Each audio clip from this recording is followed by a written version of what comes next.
Olá, sejam bem-vindos. Meu nome é Fabi Anderson, eu sou engenheiro agrônomo. Atualmente trabalho como agrônomo na Secretaria de Agricultura do município de Marialva, pela Prefeitura de Marialva. Trabalhei um tempo no IDR Paraná, antiga Emater, como extensionista, e venho aqui com os senhores aqui trazer um pouquinho de conhecimento sobre a nossa fala sobre manejo de plantas daninhas. Especificamente, na nossa fala sobre manejo de plantas daninhas, vamos falar um pouco sobre algumas preocupações no cenário em relação ao controle de deriva e tecnologias para o controle de plantas daninhas. Sabemos que hoje o controle de plantas daninhas ele está um pouco difícil, né? Já teve alguns momentos mais fáceis no quesito de controle de planta daninha. Vamos recapitular um pouquinho por que a gente controla a planta daninha. Primeiramente, lá na nossa lavoura, a planta daninha ela compete por luz, compete por espaço, compete por água, compete também por nutrientes. Também ela contribui no sentido de ponte verde para algumas pragas, né, que a gente pode citar, por exemplo, do milho tiguera, que vai servir de ponte verde para cigarrinho no milho, trapoerava, que vai servir de ponte verde também para percevejos, na cultura da soja, também na cultura do milho, e assim exemplo de outras plantas daninhas que ocasionalmente servem como hospedeiros para pragas. E uma outra questão que a gente leva em conta no controle de planta daninha, que traz prejuízo lá na nossa lavoura, é em relação à colheita. A presença de plantas daninhas, ela dificulta a operação da colheita, elevando o custo nessa operacionalização e também no sentido de impurezas no produto final, né, que pode acarretar em descontos inesperados. Pessoal, mas ainda em relação à planta daninha, a gente precisa buscar um outro cenário de como que está sendo o manejo de plantas daninhas. Até a década de 50, o manejo de planta daninha, a gente não contava com a tecnologia do herbicida. Então, basicamente, o controle de planta daninha ele era de uma forma, basicamente, através da capina, da roçada. Já no final da década de 50, a gente tem um período chamado Revolução Verde, que ele vem logo após o período pós-guerra da Segunda Guerra, e nesse período, de maneira mundial, começou-se uma busca por produção massiva de alimento para a população. E foi necessário alguns avanços para a gente conseguir essa produção massiva de alimentos. E aí a gente tem o advento dos herbicidas, né? O primeiro herbicida lançado nesse período e comercialmente produzido, a gente conhece como o 2,4-D. Seguidamente a gente tem o advento da atrazina, um herbicida seletivo utilizado na cultura do milho, e assim veio vindo, da década de 60, 70, 80 e 90.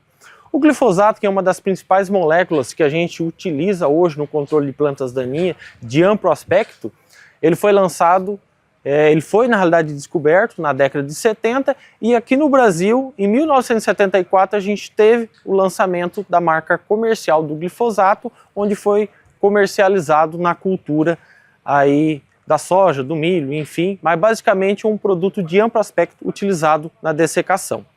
E assim a gente veio vindo até a década de 90. A gente teve lançamento de alguns outros produtos, né?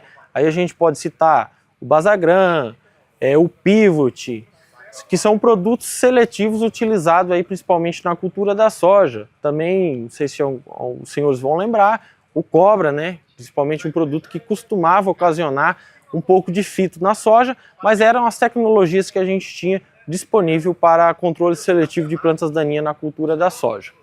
No final da década de 90, início de 2000, a gente tem uma virada de chave no controle de planta daninha, principalmente em relação ao período de pós-emergente da soja, onde a gente recebe a tecnologia da soja transgênica.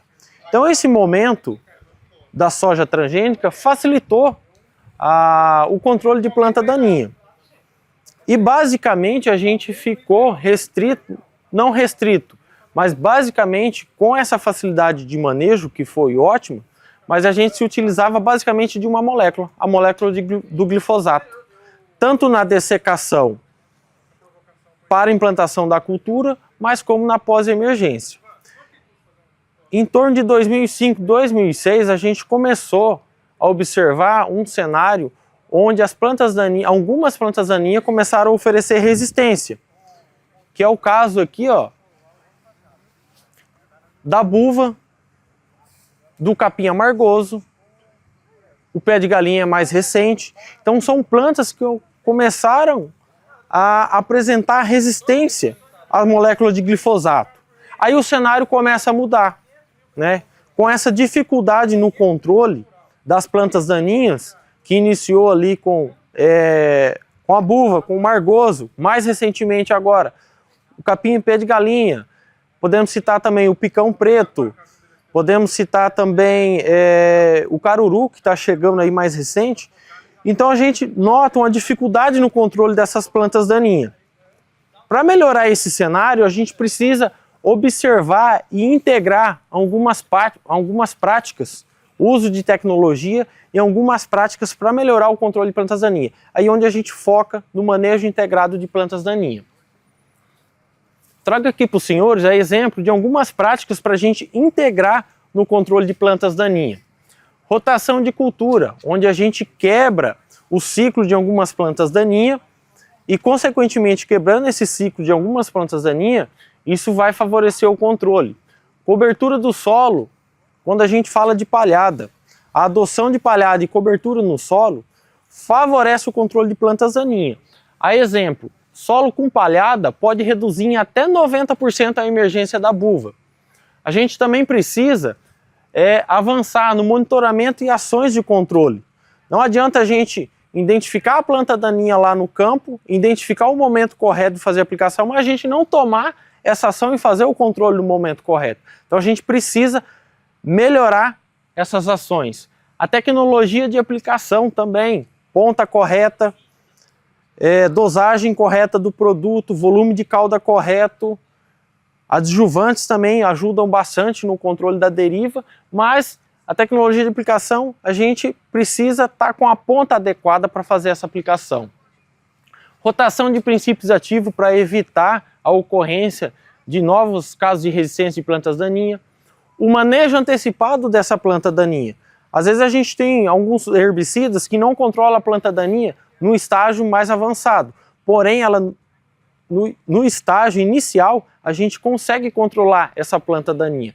Então é muito importante a gente antecipar essas aplicações com o uso de pré-emergentes também para a gente controlar essas plantas daninhas nas fases iniciais.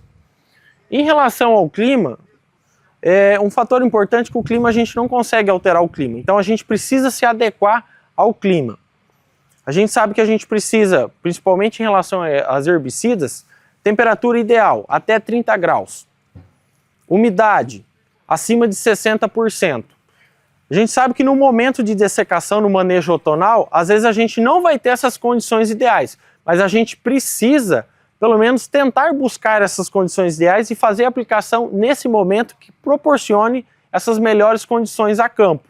Eu não vou fazer uma aplicação no momento que está a 34 graus, né? A gente está com vento assim, acima do recomendado, 3 horas da tarde, sendo que eu tenho momentos propícios na parte da manhã, à tarde ou até mesmo de madrugada. Então a gente precisa acertar essa janela onde o clima é favorável a essa aplicação. Pessoal, o importante de trazer todo esse aspecto aqui do manejo integrado de planta daninha, esses aspectos que a gente precisa observar e levar em conta é por uma preocupação, o cenário da deriva. A exemplo aqui, vou trazer exemplo de vocês aqui, uma situação que ocorreu no município de Marialva. Em 2020 a gente teve um cenário onde os produtores foram fazer a dessecação do manejo outonal visando o controle de buva. Foi utilizado um produto excelente para controle de buva, que é o Triclopyr. Excelente produto, porém essa aplicação foi realizada, acredito eu, que no momento errado, sob condições de clima inadequado e também com alguma orientação técnica inadequada, que resultou numa deriva ali no município. Em torno dessa área aplicada, tivemos 50 parreirais atingidos pela deriva de de triclopir e causou dano num raio de 2.000 metros desse parreiral. Aqui a gente tem um exemplo de danos. A cultura da uva é uma cultura extremamente sensível aos mimetizadores de auxinas ou produtos do grupo O que a gente conhece. E aqui a gente tem a foto de uma videira atingida pela deriva de triclopir. Os mimetizadores de auxinas, de maneira geral, eles se concentram no meristema apical da planta, ou seja, as áreas onde ocorre o crescimento, então vai ser onde vai ocorrer os principais danos. Os principais danos que a gente nota, né, é chamado de epinastia, que é o crescimento desordenado da planta, que consequentemente pode levar a planta à morte. Então aqui a gente nota aqui nos brotos iniciais, nas ramificações, né, o crescimento desordenado causando a murcha, alongamento de caule. Aqui nos cachos de uva, danos menores causam abortamento da ponta, danos mais severos com a intensidade um pouco maior, vai causando dano ao longo de todo o cacho e em alguns casos causa o abortamento total do cacho, né? Aqui a gente tem imagens também, né, relatando esse dano dos mimetizadores de auxinas nos parreirais de uva. Diante dessa situação e desse cenário que ocorreu lá em 2020, houve um movimento, né, dos produtores de uva que foram prejudicados, né, com essa situação. E no município foi aprovado, na realidade foi construída uma lei e aprovado na Câmara Municipal com a proibição de utilização de todo e qualquer produto de herbicida mimetizador de auxinas no raio de 2.000 metros dos parreirais de uva, né? Essa situação, então, se a gente levar em consideração que a área do município tem 28.000 hectares, a gente chegou numa área de 24.000 hectares onde foi proibida a utilização de qualquer produto do grupo O. Então, se estava difícil o controle de algumas plantas daninhas com resistência, a exemplo a buva, imagina agora com a restrição a proibição desses produtos. Então, de maneira geral, o que eu quero trazer para vocês aqui é que a gente precisa cuidar das tecnologias que a gente tem, a gente precisa tomar cuidado nas aplicações, adotar as tecnologias de aplicações e as boas práticas para a gente não cair nesse cenário aqui de proibição, né? Um cenário desse de proibição aqui, a exemplo que foi realizado no município de Marialva, é preocupante, né? A gente sabe que a gente beneficia e conscientiza o produtor naquela região, mas é uma situação preocupante a nível de estado. Sabemos que não é só no município de Marialva que existem culturas sensíveis, mas em outros municípios ao longo do estado também existem culturas sensíveis. E é uma preocupação que a gente tem que tomar o cuidado para não desencadear esse cenário em outros municípios. A exemplo aqui, vou trazer para vocês aqui um relato de caso, né? Esse acompanhamento aqui foi numa área onde era restrito a utilização do produto do grupo O.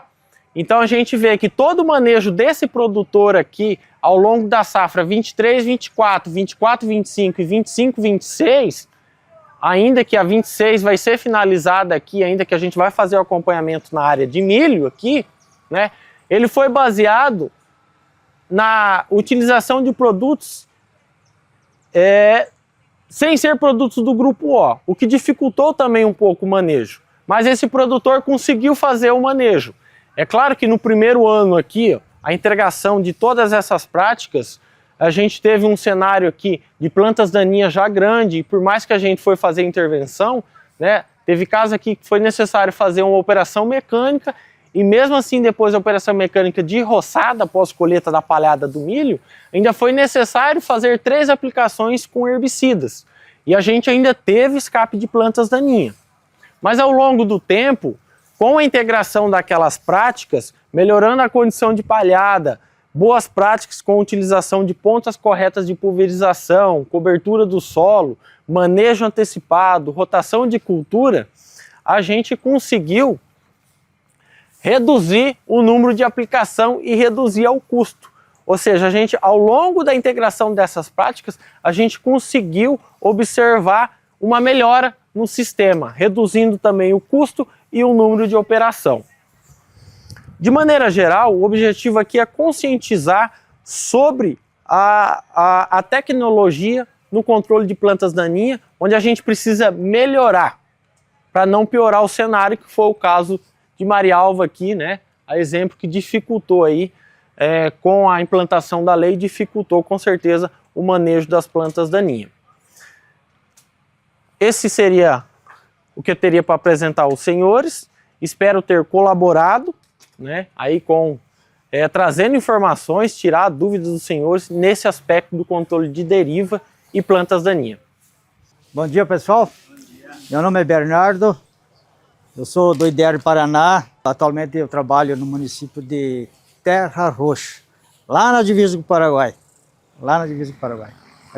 A gente veio aqui para passar algumas informações aqui com vocês. A minha fala agora é sobre tecnologia de aplicação de agrotóxico, né? Tecnologia. Como a gente melhorar a eficiência das nossas aplicações, reduzir deriva utilizando as ferramentas da tecnologia da aplicação. Regulagem do pulverizador, escolha de ponta de pulverização e assim por diante. É claro que nesse espaço de tempo que a gente tem aqui, não dá tempo para a gente falar tudo o que vem, o que pode estar melhorando, todas as ferramentas que temos na tecnologia de aplicação que podem melhorar a eficiência das nossas aplicações, melhorar o controle das pragas, doenças, das plantas daninhas, reduzir deriva, né? Eu queria focar, né, em apenas numa das ferramentas que a gente considera aí que é a mais interessante e que não podemos estar errando na hora de a gente fazer a aplicação dos nossos produtos, que é o tamanho da gota que a gente utiliza nas nossas pulverizações, né? O tamanho de gota, dependendo do que eu vou usar, dependendo onde está o meu alvo, eu tenho que utilizar um tamanho de gota diferente para me atingir melhor esse alvo, tá? Então o tamanho de gota é uma ferramenta extremamente importante. É claro que na tecnologia de aplicação tem um monte de coisa, né, que você, acertando o tamanho de gota, que você pode estar utilizando ali para melhorar o controle das pragas, das doenças, reduzir deriva, né? Vou citar alguma coisa aí, adjuvantes, você pode estar, questão de pontas de pulverização, pontas com melhor qualidade, com melhor uniformidade de tamanho de gotas, pontas que tenham melhor penetração, altura de barra, pressão de trabalho e assim vai, né? Mas não dá para a gente comentar em pouco tempo tudo isso. Eu vou focar em tamanho de gotas e o colega André, cadê o colega André, da Cocamar, ele vai abordar a questão de adjuvante, que na minha opinião seria uma segunda ferramenta. Você acerta o tamanho de gotas, né, e depois você entra com adjuvante, na minha opinião, é uma das ferramentas que vai te ajudar melhor no controle de pragas, doenças, redução de deriva. Beleza? Vamos lá. E quando a gente fala em tamanho de gotas, os nossos pulverizadores, eles podem fazer gotas muito fina, média, grossa, muito grossa, extremamente grossa e ultra grossa. As nossas pontas de pulverização, né, elas têm esse sistema essa engenharia, o sistema de fabricação dela para produzir esses tamanhos de gotas. Aí que nós temos que fazer a escolha do tamanho de gota, da ponta correta para fazer o tamanho de gota que você pretende fazer. Só para a gente ter ideia, né, para não ficar muito, né, só na fala, vamos mostrar aqui para vocês. O que vocês estão vendo aí? Eu estou numa pressão apenas de 30 libras, né? O meu equipamento ele não consegue chegar numa pressão maior. Normalmente a gente utiliza uma pressão maior. Vocês estão vendo deriva. É um tamanho de gota, e essa ponta, nessa pressão de trabalho, está fazendo uma gota fina. Vocês percebem bastante perda, bastante deriva, né? Correto? Esse tamanho de gota, a gente tem perdas que podem assustar, dependendo o que eu estou fazendo, né? Esse trabalho do professor Gandolfo, do Instituto Daschen, ele testou justamente algumas pontas de pulverização e suas perdas. eu tenho aqui, inicialmente, nessa primeira parte aqui, esse primeiro número, ele diz respeito à quantidade de gotas abaixo de 100 micrômetros que os nossos bicos produzem. E nesse segundo número, a porcentagem de evaporação dessas gotas, tá? E aí quando eu pego uma ponta de pulverização desse modelo, que é justamente o que eu mostrei para vocês, né? Eu apresentei aqui um amarelo funcionando, né? Então vamos pegar o exemplo do amarelo. As perdas, a soma das duas perdas pode chegar a 42% de perda numa pressão de 60 libras, 60 psi. Então são perdas altas. Quando eu estou produzindo uma gota muito fina, em altas pressões, e dependendo da qualidade da ponta de pulverização, do bico, quando eu falo ponta é bico, pessoal, né? Tá? Eu vou estar atingindo meu alvo. Exatamente. Então, eu estou perdendo esse produto, não está indo para o meu alvo. Não está indo para o meu alvo. Eu vou ter, inclusive, problema de subdose nas minhas aplicações, tá? Beleza, vamos visualizar aqui uma outra pulverização. Vamos lá. À medida que você, principalmente os leques, à medida que você aumenta a pressão, ele passa a produzir uma maior quantidade de gotas abaixo de 100 micrômetros, né? Que é esse primeiro dado aqui, né? Os leques, principalmente, produzem maior quantidade do que as pontas cônicas, né? Tá? Então, quanto menor a pressão, menor é a produção dessas gotas de tamanho muito pequeno que não tem energia para cair. Tá? Vamos lá, vamos ver. Melhorou? Melhorou, né? Melhorou. Eu tenho uma perda ainda, numa situação como essa. Nessa pressão de trabalho, essa ponta está fazendo uma gota de tamanho médio, né? Já ficou mais interessante, né? Tanto aquela fina como aquela média, a próxima que eu vou mostrar que é uma grossa, elas têm a sua utilidade, né? Basta saber usar, basta saber usar. Beleza? Cada qual no seu momento, bem colocado. Vamos lá.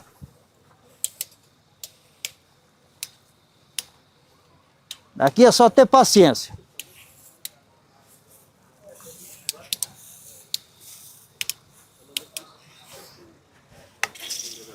Opa, agora sim, né? É uma verdadeira chuva, né, pessoal? Vocês já percebem que você tem uma perda por deriva, pelo menos visualmente, produção de gotas pequenas muito menor. É uma aplicação com uma menor perda. E segundo o trabalho do professor Gandolfo, seriam basicamente isso aqui que vocês estão vendo. É o mesmo modelo de ponta, com o mesmo sistema de fabricação. As perdas já diminuem bastante. Veja aqui, dependendo da vazão do bico, 7, 5, 4, 3%. Pô, show de bola! Então, mas por que então a gente não utiliza só esse tamanho de gota nas nossas pulverizações, que tem uma perda tão pequena, menos deriva? Né? Melhor aproveitamento do meu produto. Porque as gotas de tamanho maior, pessoal, tem dois probleminhas. Elas dão baixa penetração, no caso de vocês, uma lavoura de soja bem fechada. Elas não têm boa penetração, tá? E elas dão uma baixa cobertura. Como é que se explica isso? Imagina vocês trabalhando a 300 litros por alqueire, tá? Com uma gota de tamanho médio ou uma de tamanho fino. Vamos colocar no exemplo, tamanho médio, tá? 300 litros por alqueire. Vocês vão ter uma quantidade de gotas por centímetro quadrado. Vamos dar um exemplo lá, 30 gotas. Se vocês estiverem trabalhando com o mesmo volume, 300 litros por alqueire, com uma ponta que faz esse tamanho de gota maior, você vai ter 300 litros por alqueire caindo ali na sua lavoura, porém o número de gotas por centímetro quadrado vai ser menor. Isso é cobertura. Beleza. Quando é que nós podemos utilizar uma ponta, né, que tenha um tamanho de gotas maior? Gotas maiores como nessas que a gente mostrou. Quando o produto que eu estou utilizando não exige tanta cobertura, que é o caso dos herbicidas sistêmicos. Utilizou um herbicida sistêmico, eu não preciso de tanta cobertura assim, pessoal. Né? Então, lá vocês, no caso de vocês, naquela primeira dessecação de pré-plantio lá da soja, tirou milho, né? Você tem buva, vai fazer aquela primeira aplicação ali, o que vocês utilizam ali? Herbicida sistêmico. Nesse caso, você pode utilizar esse tamanho de gota, que vai matar. Ele não precisa ter muita cobertura. Então, toda vez lá no sistema de vocês, quando forem utilizar um herbicida sistêmico, pode utilizar esse tamanho de gota sem nenhum problema. Lógico, de preferência não baixar de 250 litros por alqueire com esse tamanho de gota, senão você passa a ter problema de cobertura mesmo com herbicida sistêmico. O colega aqui de Marialva mostrou para vocês algumas alternativas de vocês fazer controle de plantas daninhas naquelas situações onde você não pode utilizar herbicidas hormonais, não é? Né? E naquelas situações onde a gente pode utilizar os herbicidas hormonais, se a gente puder fazer com um tamanho de gota maior, com menos deriva, é ótimo isso. Eu recomendaria, né, utilizar antideriva também. Também, mesmo que a produção de gotas pequenas é menor nesse modelo de ponta, eu recomendaria utilizar um adjuvante que tem essa função de antideriva também. Né? Eu acho que seria ótimo. Beleza? E aí, só para pegar o gancho desse tamanho de gota, o pessoal tem essa dúvida, mas será, cara, essa chuva aí, esses gotões, será que vai matar de fato quando eu utilizar lá uma aplicação? Né? O produtor olha uma aplicação com tamanho de gota, parece que nem água está saindo, né? Então fica essa dúvida, será que mata ou não mata? Mata, pessoal. E aí que nós vamos tentar mostrar aqui na televisão para vocês, né? A gente faz até alguns, né? Isso não precisaria nem fazer trabalho mostrando isso, né? Porque tem muitos agricultores já utilizando esse tamanho de gota e fazendo o controle. Igual faz com uma gota média e com uma gota fina, né? Tá?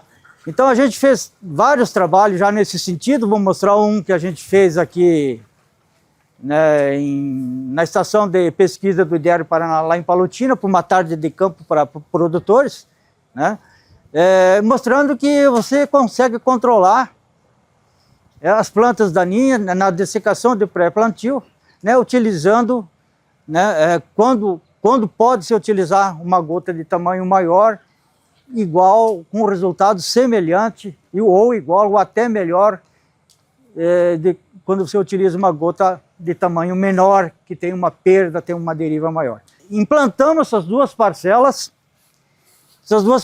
Nessas áreas aqui, a parcela 1 e parcela 2, o que a gente tinha ali? A gente tinha buva, a gente tinha poaia, tinha trapoeraba. Só coisa boa, né? Só coisa boa. São plantas de difícil controle. E justamente a gente plantou essas plantas daninhas ali, justamente para mostrar para os agricultores uma situação muito semelhante, né? Aquilo que ele encontra lá depois que ele tira o milho safrinha, tá? O que a gente fez? Está aqui o resultado das duas parcelas, né? Com os tamanhos de gotas diferentes que a gente utilizou ali, matou tudo igual. Vamos lá, o que a gente fez? Nessa parcela 1, a gente fez o seguinte. Bom, vamos utilizar um tamanho de gota bem fino ali e comparar com os tamanhos de gotas maiores para mostrar que vai dar o mesmo controle. Então o que a gente fez? A gente utilizou a primeira aplicação com gotas finas, com herbicida sistêmico, né? A gente utilizou aquela primeira aplicação que vocês fazem, sempre tem herbicida sistêmico. Daí vem a sequencial, né, que vocês fazem 10 dias, uma semana depois. Esses herbicidas são de contato, esses precisam ter o quê? Maior cobertura, então eu tenho que diminuir o tamanho de gota. Tá? Mas na parcela 1, né, que é uma testemunha, a gente fez com gotas finas. Na parcela 2, tinha a mesma quantidade de mato, mesmos produtos, mesmas doses, mesmo volume de água. Tá? Na parcela 2, a gente fez como a gente recomenda. A primeira aplicação, que se trata ali de herbicida sistêmico, a gente fez com gota extremamente grossa, justamente com essas pontas que eu mostrei aí para vocês. Tá? E a sequencial a gente fez com gotas médias, porque não a fina que dá mais cobertura. Aí, pô, eu passo a ter deriva em grande quantidade. E por que não a grossa, então, também, né, nessa sequencial? Porque trata-se de herbicidas de contato que precisa ter maior cobertura para funcionar melhor. Então a gente fez a opção pela média, que é o que nós recomendamos. O que vocês estão vendo aqui? O mesmo controle. E toda vez que a gente faz, e eu conheço muitos produtores que fazem com o sistêmico com gotas maiores, né? Tem o mesmo controle do que aquele que faz com gotas médias ou finas, né? Então, dá o mesmo resultado, então é nessa hora ali que a gente pode estar utilizando. E toda vez que vocês forem utilizar um herbicida sistêmico, lá nas vossas lavouras, pode lançar a mão do tamanho de gotas maiores que vai dar o mesmo controle, tá, pessoal? Agora sim, bem, e as gotas de tamanhos menores? Opa, em algum momento lá nas nossas pulverizações, infelizmente a gente tem que abrir mão um pouquinho dessa questão ali, dessa segurança, né? Em relação à deriva, a gente tem que utilizar um tamanho de gota um pouco menor em algumas situações, que é o caso, né, de inseticidas, fungicidas e herbicidas de contato. Uma sementeira, né? O pessoal já tem questionado isso, né? Eu estou fazendo uma dessecação de pré-plantio. Eu tenho muitas plantinhas ali que estão nascendo, né? O que acontece? Se eu estiver trabalhando com um volume muito baixo, com gotas grossas, né? Pode ser que eu não atinja alguma dessas plantinhas. Agora, se as plantas já estão ali com alguns perfilhos, é tranquilo, né? Então tem um pessoal que já me falaram isso, né? Quando eu tenho muita sementeira, eu tomo cuidado de usar uma gota um pouquinho, não tão grossa assim, né? Eu acho que faz sentido sim, Agora, em algum momento nós temos que utilizar gotas de tamanho menor, porque as gotas de tamanho menor dão mais cobertura, como já foi comentado, e dão mais penetração, tá?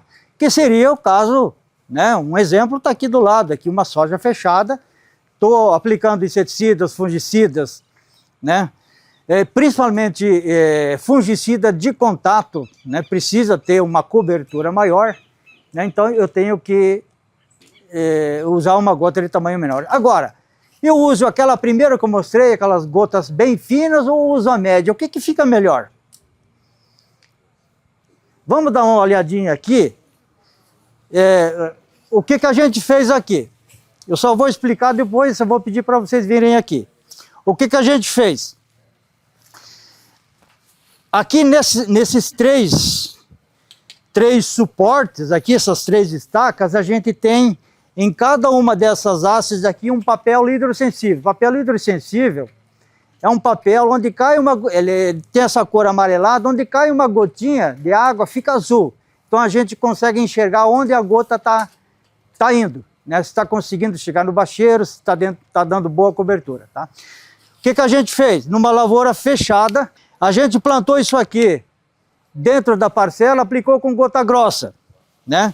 Tirou essas hastes daqui, colocou essas daqui com gotas finas nas mesmas posições, aplicamos com gota fina e a mesma coisa fizemos com as gotas médias.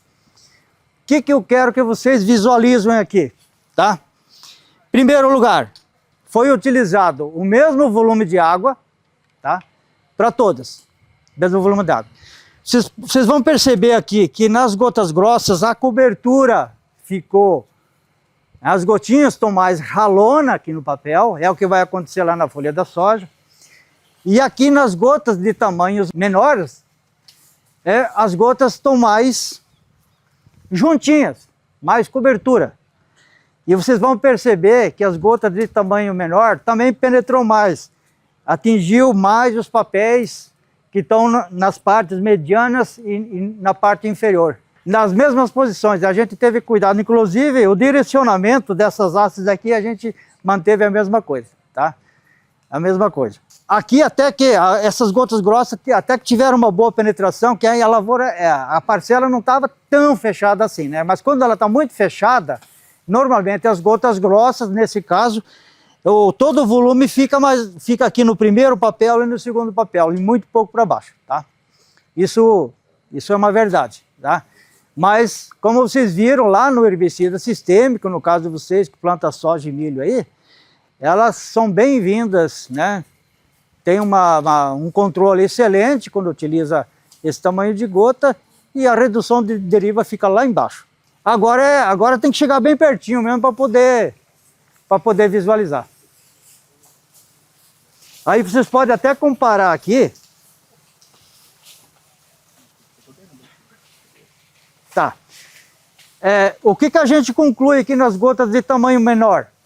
Toda vez que a gente faz esses trabalhos, as gotas médias têm um trabalho muito eficiente, muito semelhante às gotas finas. Então, nós, aqui na nossa região, que é uma região quente e venta muito, recomendamos que as gotas médias, elas são mais seguras para a gente trabalhar. Você tem uma janela maior durante o dia, né, para poder trabalhar.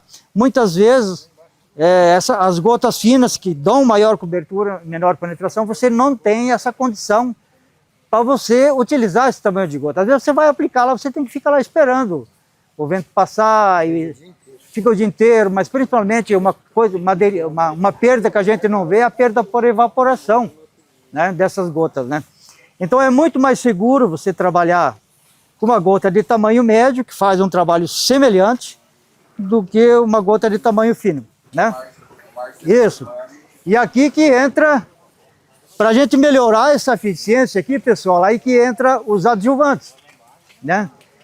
Nessas gotas de tamanho menor, principalmente, cara, é obrigatório isso aqui, utilizar um adjuvante. O que o adjuvante ele vai fazer, né? Ele vai reduzir as perdas por derivas, por evaporação, dependendo da função do adjuvante, dessas gotas menores, né? Dependendo da função, se ele tem uma função espalhante, né, ele vai ajudar a espalhar e aumentar mais essa cobertura que a gente precisa ter lá, principalmente nos fungicidas de contato. Bom dia a todos, é satisfação poder estar aqui para passar um recado mais rápido, tá? Para vocês. Meu nome é André Sordi, sou engenheiro agrônomo de desenvolvimento de mercado da nossa linha de nutrição e tecnologia de aplicação da Viridian. Tá? Viridian Fertilizantes, para quem não conhece ainda, é a linha da Cocamar, ou seja, dos senhores cooperados. Tá? E o grande objetivo meu aqui hoje é trazer um fechamento do que o nosso colega trouxe e pontuou, um case real de um grande problema que ocasionou uma proibição de uma tecnologia por conta do uso desenfreado e em que prejudicou bastante os produtores de uva, o uso desenfreado por conta de não usar a tecnologia. Nosso colega aqui trouxe maneira correta de pensar em pressão, em uso de gota, tamanho de gota, e deixou muito claro que parte da tecnologia se fecha com o uso de um bom adjuvante, tá? Então, não é uma mensagem comercial, obviamente tem aquela pontinha comercial, porque a gente quer sim fornecer isso para vocês, mas o mais importante, pessoal, é que vocês entendam que é importante usar. Se não for usar o da Viridian, não tem problema, mas use, tá? E aqui eu vou pedir licença para o seu César, vou fazer uma pergunta que o senhor vai precisar usar todo o conhecimento que o senhor acumulou na vida toda, e eu sei que não é pouco, você vai conseguir me responder. Tá? É muito difícil, mas vamos lá. O que é mais caro? R$300 por hectare ou R$10 por hectare? Muito difícil responder, pensa bem. Brincadeira à parte, pessoal, porque é o seguinte, esse é o grande gargalo. As principais perguntas que eu respondo nas nossas palestras, nas nossas danças ah não, vou tirar porque eu estou cortando custo. Vou tirar porque eu estou cortando custo. Pessoal, repensem bem essa questão do custo, tá? Que é mais ou menos isso. Uma aplicação de fungicida sai hoje em torno dos R$300 por hectare e um adjuvante sem negociação, sem condição de feira, vai sair por aí, de 7 a 10 reais por hectare, na dose média, né, nas vazão de 100, 150 litros por hectare. Tá? Então, assim, uma ferramenta que faz com que você atinja o alvo, garanta que você vai atingir o alvo e minimizar todo o risco ambiental, repense essa questão de custo, tá? Porque às vezes o barato sai caro, tá? Lembrem que o foco, obviamente, não é aplicar adjuvante. O foco vai ser controlar uma adversidade que você está passando, seja um patógeno, seja um percevejo, seja uma planta daninha. E aí você colocar uma ferramenta que vai otimizar a molécula que é cara agir, às vezes essa conta, a gente brinca, né, que é uma conta que é fácil de fazer. Começo perguntando para os senhores, né, alguém sabe quais são os benefícios de um bom adjuvante? Eu resumi isso de maneira muito rápida, só para a gente poder discutir. Eles precisam aumentar a retenção em locais cháveis favoráveis à penetração, ou subsequente danos às plantas. Ou seja, eu quero atingir o alvo.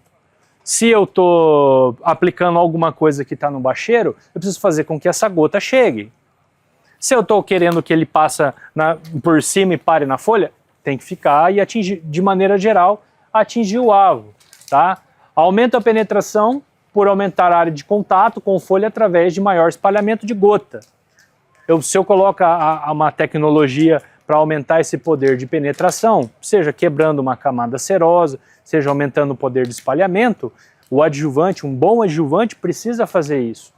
Aumenta a penetração através de cutícula por atuar como solubilizante ou por afetar a permeabilidade dessa, queda de camada serosa. Geralmente uma fonte de óleo faz isso, nós vamos falar depois de fontes. Aumenta a entrada direta através dos estômatos por diminuir a tensão superficial e solução de aspersão. A quebra de tensão superficial é exatamente o que o óleo faz. Na hora que você bate, isso diminui a tensão e faz com que a gota penetre da sua cauda. Aumenta o movimento das moléculas aplicadas de herbicidas via espaços intercelulares. Aumenta o período de penetração por atuar como umectante, ou seja, proteção da gota.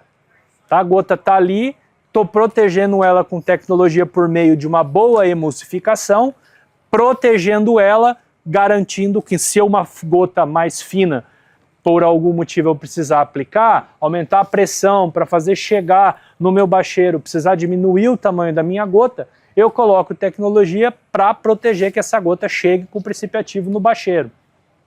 Por exemplo, né? E aumenta a retenção onde a superfície vegetal seja de pronta molhabilidade. Tá? Então, vocês concordam comigo quando tudo isso está acontecendo ao mesmo tempo, que é isso que está acontecendo ao mesmo tempo, com a chance de eu atingir o meu alvo é maior? É maior. E aí que a gente refaz a pergunta. Às vezes o barato sai caro. Estou economizando lá os supostos 10 reais por hectare, obviamente depende da negociação, mas eu não estou atingindo o meu alvo. Então é essa reflexão que eu gostaria bem brevemente de fazer de vocês e recomendar esses dois materiais, que é da onde a gente busca todo o nosso embasamento para fazer esses posicionamentos para os senhores. Tá? Então, esse manualzinho do Vargas de conceitos de aplicação de adjuvante circular 56 da Embrapa é excelente, leitura prática e fácil para fazer, e aplicação de agrotóxicos e boas práticas agrícolas pensando no meio ambiente também, também publicação da Embrapa. Então aqui as fontes, precisando, a gente, bem facinho buscar no Google e a gente também pode estar fornecendo para vocês, tá? E aí, quando a gente fala de portfólio, eu foquei nos 3 principais da nossa linha que vão atuar diretamente nesse conceito de redução de deriva.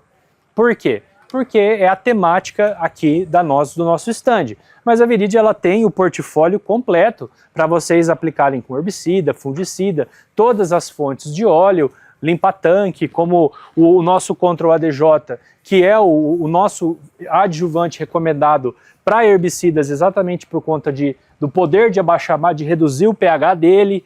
Nosso Viridian Max, que é o éster metilado nosso, um adjuvante, a base de éster metilado, que é neutro e é recomendado para inseticidas e fungicidas.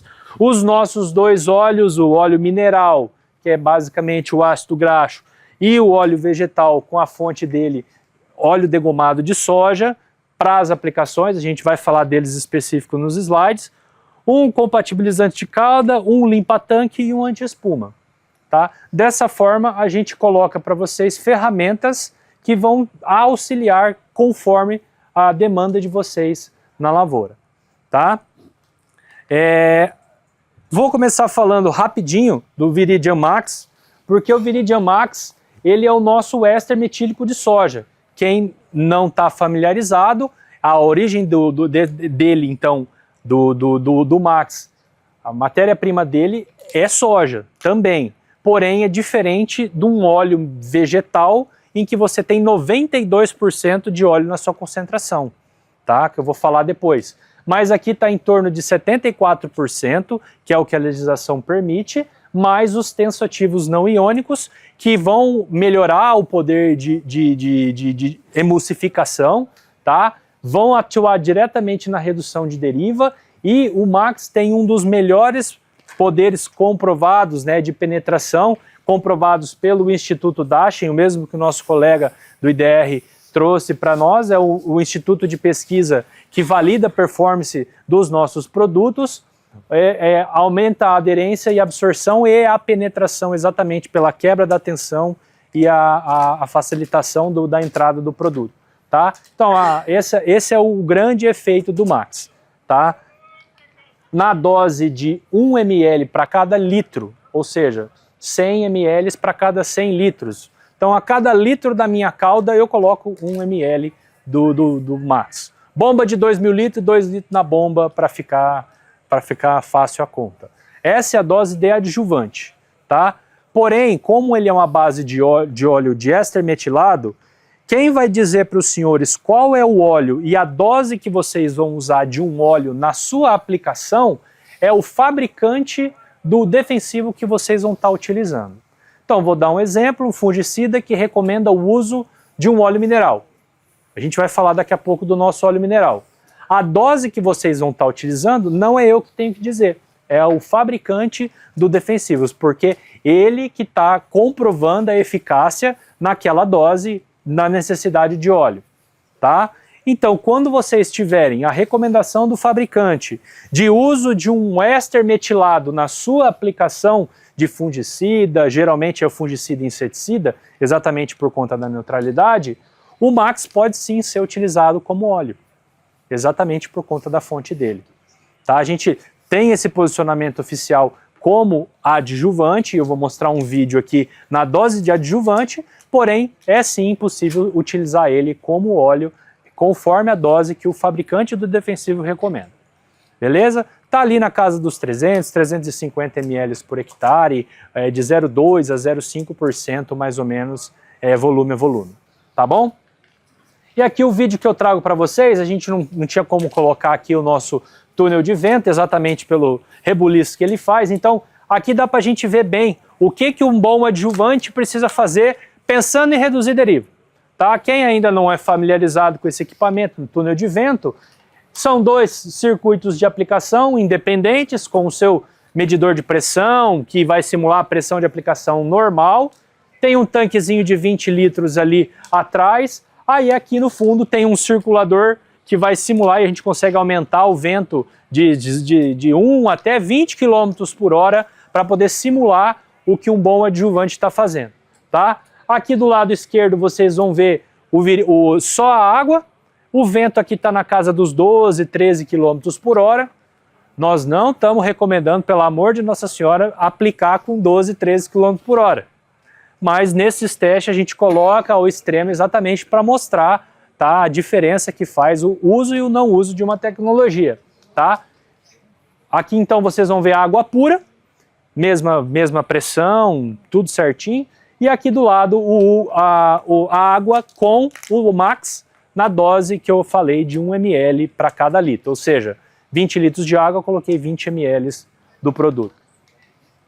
É muito simples de entender qual que é o melhor espectro de pulverização.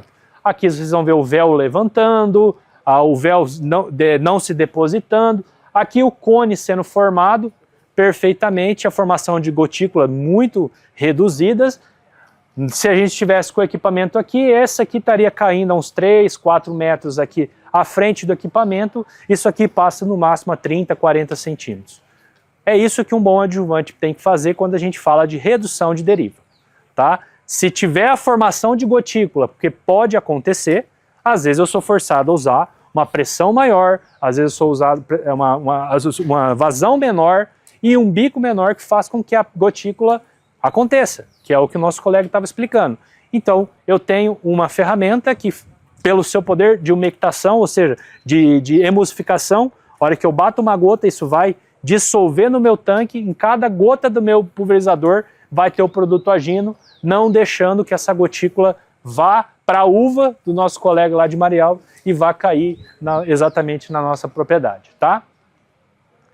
E aí, a outra ferramenta é o Viridian Vegetal Oil, que é basicamente 92% de óleo degumado de soja, quase que dá para fritar pastel, é óleo puro, tá? Com os tensativos não iônicos, tá? Lembrando que água e óleo, pessoal, não se misturam, correto? A não ser que você tenha tecnologia, como é o caso do Max, que aumenta o poder de emulsificação, que é o segredo do Max. Porém, como é que então eu garanto que durante a minha aplicação, a hora que eu coloco o óleo, ele não vai ficar por cima do meu pulverizador, e aí eu vou, como o captador está por baixo, a hora que eu vou temperar de novo, está lá, aquelas marcas de óleo na beirada. Como é que a gente garante isso? Utilizando os tais dos tensoativos não iônicos. Esse é o ingrediente industrial que faz com que, durante a aplicação, o seu agitador vai estar funcionando e na agitação, esses tensoativos quebram a molécula, quebram essa tensão da cauda e faz com que ele, na agitação, se misture. Parou de agitar, ele vai subir de novo, porque ele não deixa de ser óleo, ainda mais numa alta concentração, tá?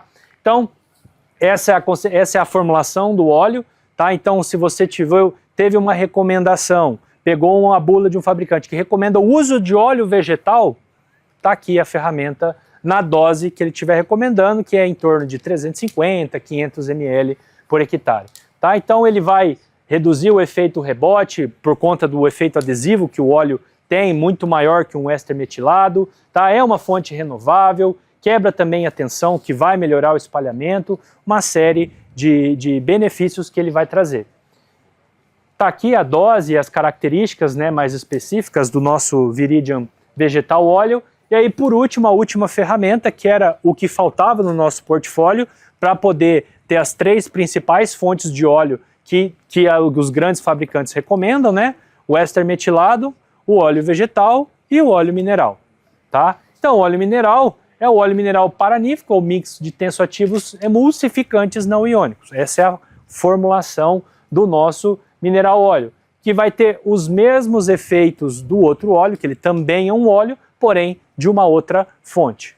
André, de novo, quando eu uso um e quando eu uso o outro, bula do fabricante. Não tem como eu falar para você substituir, porque eu estaria dando uma garantia de um produto que não é nosso. Nós estamos entregando o produto para facilitar a aplicação, mas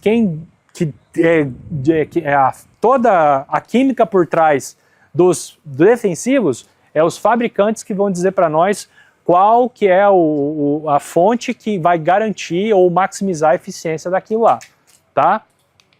E aí ele também é neutro, também reduz deriva, também reduz a característica lipofílica. Aqui a gente validou na dose média das aplicações, né, de 0,2 a 0,25, recomendado para herbicida, fungicida, inseticida, todas as aplicações em que o fabricante recomenda o uso de um óleo mineral. Beleza?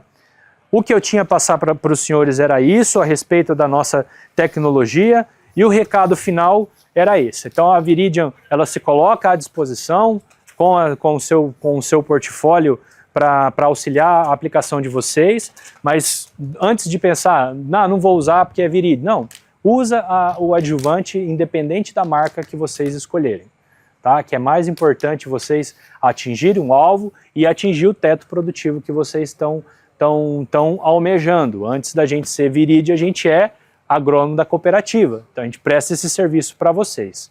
Beleza? Então a gente agradece, tá, a presença, a atenção de todos os senhores.